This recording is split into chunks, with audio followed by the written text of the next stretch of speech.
Amadísimos hermanos, hermanas en el Señor, qué alegría encontrarnos en este camino, en esta ruta cuaresmal 2025, en donde el Señor nos va dando la oportunidad día con día de poder introducirnos, de poder saborear, de poder revisar nuestra vida, de poder dejarnos abrazar por el Señor en medio de nuestro diario quehacer,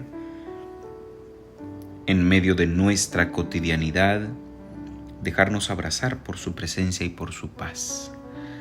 Dejarnos abrazar por toda la ternura, por toda la dulzura que hay a nuestro alrededor, que el Señor nos regala y que podemos descubrir. ¿Qué te parece, querido hermano, querida hermana, si nos ponemos en la presencia del Señor para iniciar con la meditación de este día?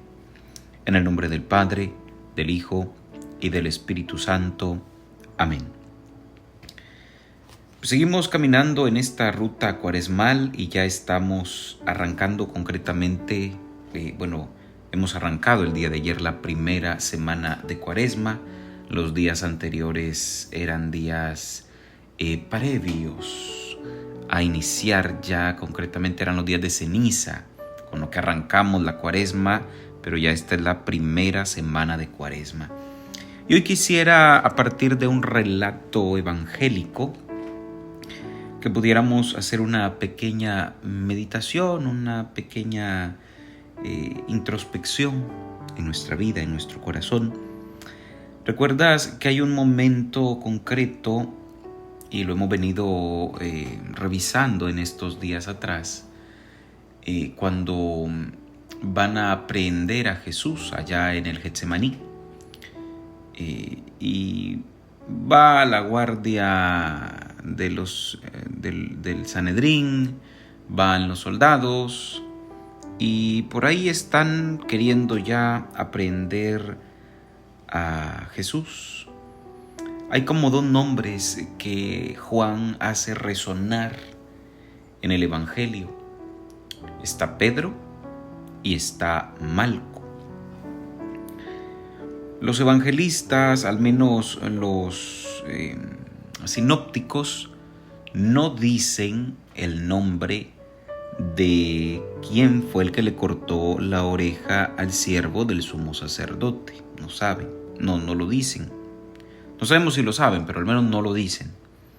Entonces nos podemos hacer esa pregunta: ¿y cómo sabemos que fue Pedro? Bueno, porque Juan da el nombre de Pedro y dice que fue Pedro. Juan también menciona el nombre de ese siervo, de ese criado del sumo sacerdote. Es Malco. Ahora, quizá de esto podemos valernos para hacernos otra pregunta importante, interesante. Y la otra pregunta es: ¿por qué Juan habrá mencionado el nombre de Malco?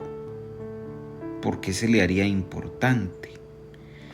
En San Juan 18, versículo 15, nos hace una referencia de que Juan era conocido por el sumo sacerdote. Dice, San Juan 18:15 dice: y seguían a Jesús Simón Pedro y otro discípulo. Y este discípulo era conocido del sumo sacerdote y entró con Jesús al patio del sumo sacerdote.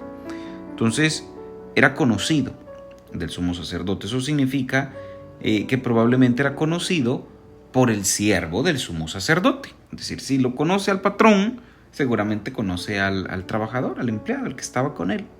Probablemente lo conoce. Entonces, más adelante, en el Evangelio de Juan, también hay un pariente de Malco, que también es siervo del sumo sacerdote. Se le acerca a Pedro para interrogarlo y le dice: ¿acaso no te vi en el jardín con él? Pero recordamos, ¿no?, las negaciones de Pedro. Pedro lo negó. En el Evangelio de Lucas, en la narración evangélica que Lucas hace, podemos aprender que después que Pedro le cortó la oreja a Malco, Jesús la sanó. Es decir, Jesús toma otra vez y pone la oreja en su lugar. Aquella oreja herida ahora está siendo sanada por Jesús. Esto ciertamente nos da una idea de que ese fue el último milagro que Jesús realizó antes de su crucifixión. Ahora, este milagro, ¿será que pudo haber abierto el corazón?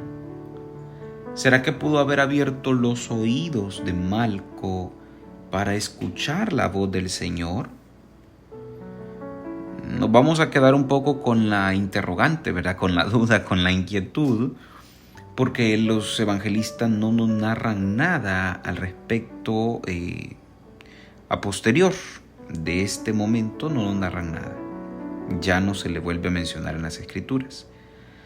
Pero es una pregunta interesante. ¿Será que esto que Jesús hizo por este personaje abrió su corazón, abrió sus oídos para escuchar al Señor, para seguirlo?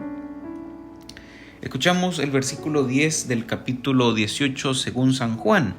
Dice de la siguiente manera: Entonces Simón Pedro, que tenía una espada, la desenvainó, hirió al siervo del sumo sacerdote y le cortó la oreja derecha. El esclavo se llamaba Malco. Queridos hermanos, ahora en este fragmento evangélico tan pequeño, es un versículo, vemos que la acción que Pedro realiza encaja concretamente con ese perfil que los evangelios nos dan de Pedro. Pedro está siendo impulsivo, se muestra impulsivo. Y cada vez que Jesús preguntaba algo a los discípulos, regularmente era Pedro el que hablaba primero, era Pedro el que tomaba la palabra, era Pedro el que contestaba. Y después de la resurrección de Jesús es Pedro quien sale de la barca y nada hacia Jesús.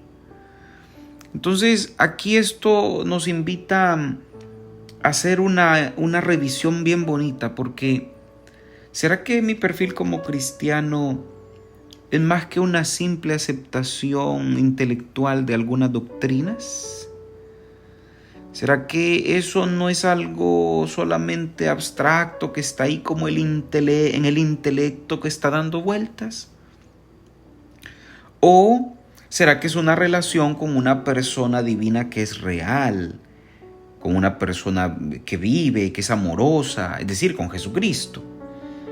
Entonces, en la última instancia, podríamos decir que la calidad de mi relación con Jesús es lo que va a definir mi vida como cristiano, no tanto lo que conozco, no tanto lo que sé, no tanto lo que puedo decir, sino lo que hago en consecuencia de mi relación con Jesucristo.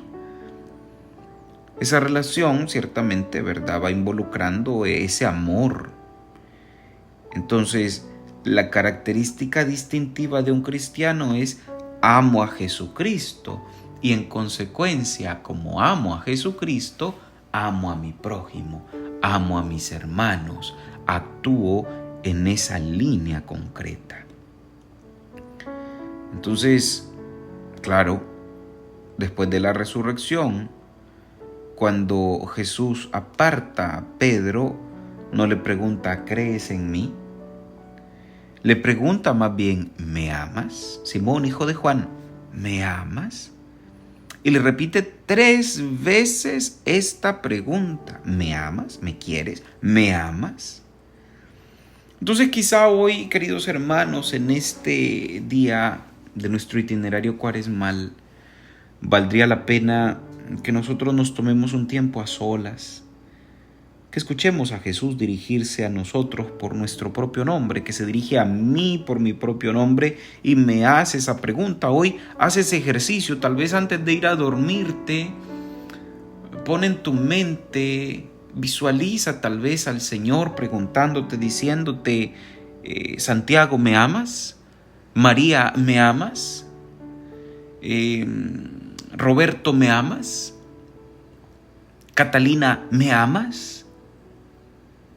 Es decir, ponle tu nombre y escucha esa pregunta que Jesús te hace. Y entonces a partir de ahí podemos nosotros revisar cómo está mi relación con Jesús. Porque acuérdate también de aquel famoso refrán: obras son amores y no buenas razones. El amor se demuestra, no solo se dice.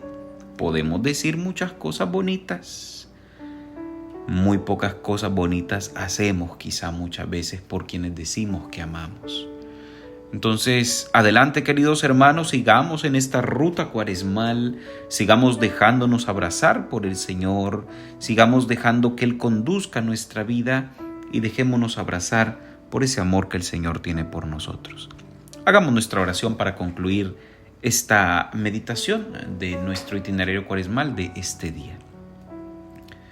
Señor, mi pasado a tu misericordia, mi futuro a tu providencia y mi presente a tu amor. Tú sabes que lo único que tengo es el presente para amarte y en ti a los que me has dado. Amén. Que la bendición de Dios misericordioso, Padre, Hijo y Espíritu Santo descienda sobre ustedes y les acompañe siempre. Amén. Queridos hermanos, nos encontramos mañana con el favor de Dios en nuestra meditación de Cuaresma, nuestra meditación, ejercicios espirituales en la vida diaria, una meditación para cada día en esta Cuaresma 2025. Un abrazo para todos.